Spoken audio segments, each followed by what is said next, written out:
Aqui é o professor Marcelo de Biologia. Estamos reunidos para mais uma aula nossa sobre invertebrados, pessoal. Hoje, moluscos, tá?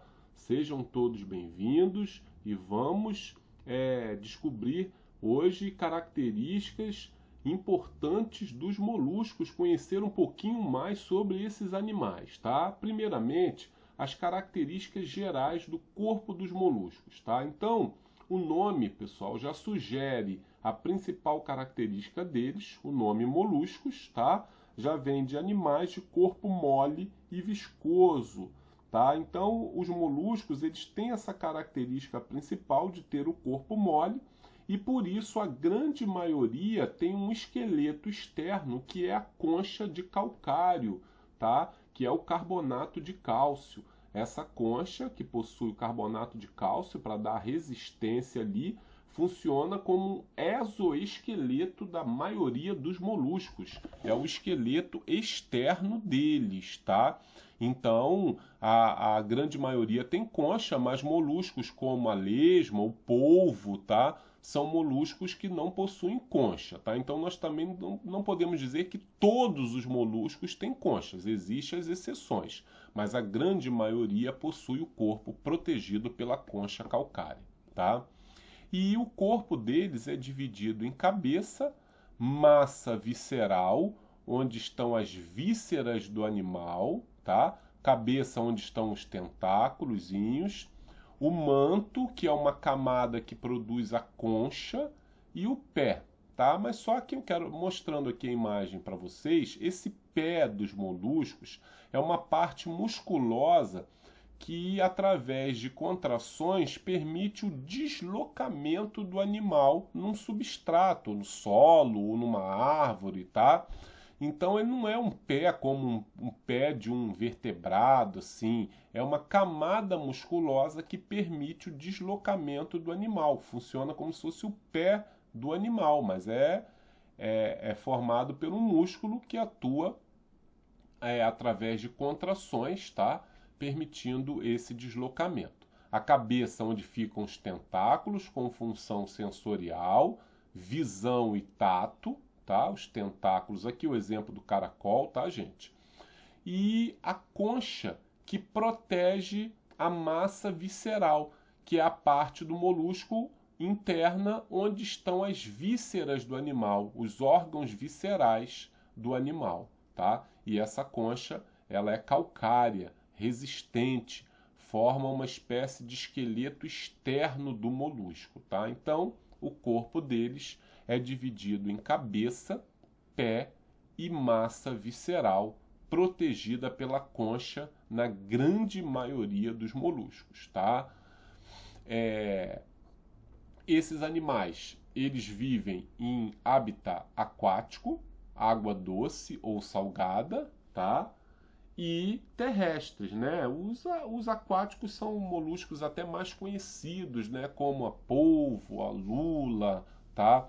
O mexilhão, a ostra, os mariscos, né? Lesmas aquáticas, né? E existem os moluscos terrestres, são lesmas terrestres, caracóis terrestres. Então eles vivem em ambiente aquático e em ambiente terrestre também, tá? Os moluscos que vivem em ambiente aquático, eles possuem respiração branquial. Eles respiram através de brânquias. A maioria dos moluscos são moluscos aquáticos que possuem respiração branquial. E os moluscos terrestres, como as lesmas e os caracóis, tá? Eles respiram pela pele, então respiram respiração cutânea, né? Pela superfície do corpo, tá? E tem um pulmão simples também para compensar essa respiração. Então eles também têm um pulmãozinho simples, também apresentam respiração pulmonar e cutânea pela pele, tá? E esses moluscos, eles se dividem em três grupos, pessoal, tá? Primeiramente, os moluscos gastrópodes. Olha o nome, gastro vem de estômago, podes, pés. Pés próximos ao estômago, tá? Gastrópodes. Esses moluscos são caramujos, caracóis e lesmas, Eles também têm uma concha única com uma peça só em formato de espiral, tá? Que é chamada concha espiralada, tá?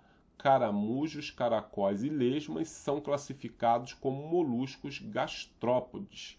Os pés próximos ao estômago. Vou mostrar aqui, ó, os pés, que é essa parte inferior aqui musculosa, que é o pé do animal, está próximo ao estômago, que fica aqui, ó, nessa região da massa visceral. Aqui está o estômago do animal. Então, os pés próximos ao estômago. Caramujos, caracóis e lesmas. Moluscos gastrópodes. Prestem bem atenção nessa classificação, tá? Na hora de fazer as questões aí sobre os moluscos, para não confundir. E os moluscos bivalves, valva é cada parte da concha do molusco. Então, os bivalves, a concha é dividida em duas valvas, duas partes.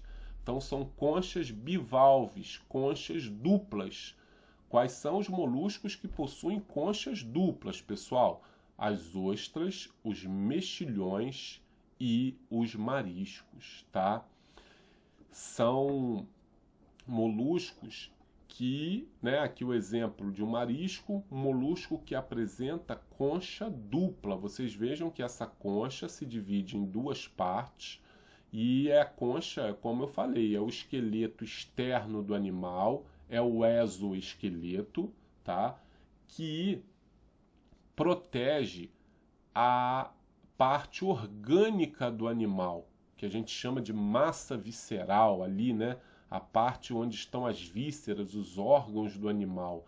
Então essa concha protege todo o corpo, é um esqueleto externo, e ela também ajuda a controlar, ela se abre e fecha para controlar a água que penetra no corpo do animal. Vocês sabem que esses moluscos bivalves, eles são moluscos fixos, tá? Que retiram o oxigênio e os nutrientes da água. Então eles são filtradores, tá? Esses moluscos bivalves são filtradores. Então eles retiram o oxigênio e o nutriente da água. Essa concha abre e fecha, controlando a água que entra e sai do corpo dos animais, tá? Então não esqueçam, bivalves, tá? Ostras, mexilhões e mariscos. E o terceiro grupo de moluscos são os cefalópodes. Céfalos, cabeça, podes, pés. Pés transformados em tentáculos e ligados diretamente à cabeça. Olha a característica aí dos cefalópodes, pessoal. Os pés são transformados em tentáculos e esses tentáculos estão ligados diretamente à cabeça. Eles não possuem conchas. Quem são os cefalópodes? Polvo e lula.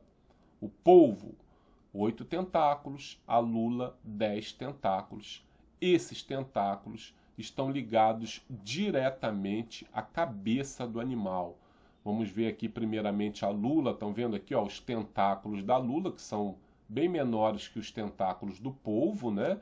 Eles estão ligados diretamente à cabeça da lula, tá? A lula, ela não tem concha, ela tem uma cartilagenzinha interna que sustenta o corpo dela, mas não é uma concha como dos outros moluscos, tá? É uma cartilagem que dá sustentação, tá? Mas não é uma concha semelhante às outras, dos gastrópodes e bivalves, tá? A lula também tem uma característica interessante, que ela possui uma bolsa de tinta preta, né? Ela libera essa tinta na água para fugir dos predadores.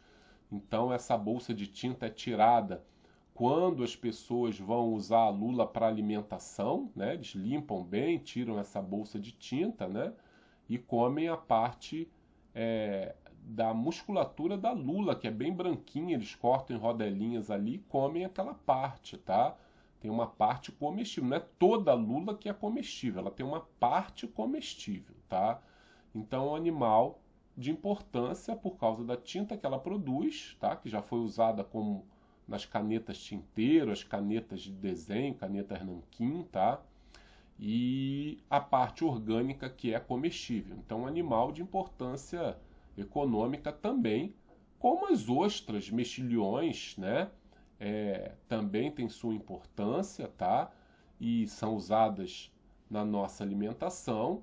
E também existe o escargot, tá? Que é um gastrópode comestível também, pessoal. Então, os moluscos são usados na alimentação humana, tanto os gastrópodes quanto os bivalves e os cefalópodes, tá? O polvo também é usado na nossa alimentação. Esses tentáculozinhos são preparados e tem a parte, né, usada na alimentação humana, a parte comestível, então ele é um animal de importância econômica também. Tá? Vejam que os tentáculos estão ligados à cabeça do animal, ele é um cefalópode, podes, pés, céfalos, cabeça, tentáculos ligados à cabeça. Esses tentáculos do polvo, diferente da lula, né, eles têm ventosas que permitem a fixação do animal no solo ou num substrato, tá? E também facilitam ali a captura de uma presa, essas ventosas, né? E os tentáculos ajudam também no deslocamento do animal no solo. O polvo, pessoal, ele é bentônico. O que é um animal bentônico? É um animal que vive próximo ao solo marinho. Ele se desloca no fundo do mar, ele é bentônico. A lula já é nectônica. Nectônico é um animal que se desloca na massa d'água. Ela tem uma característica que é a jato propulsão, que ela libera jatos de água para se deslocar, tá? Então ela é natante, ela se desloca na água. O polvo já é bentônico, ele vive restrito ao fundo do mar e ele tem células que permitem a mudança de cor do animal. Essas células são chamadas de cromatóforos, tá?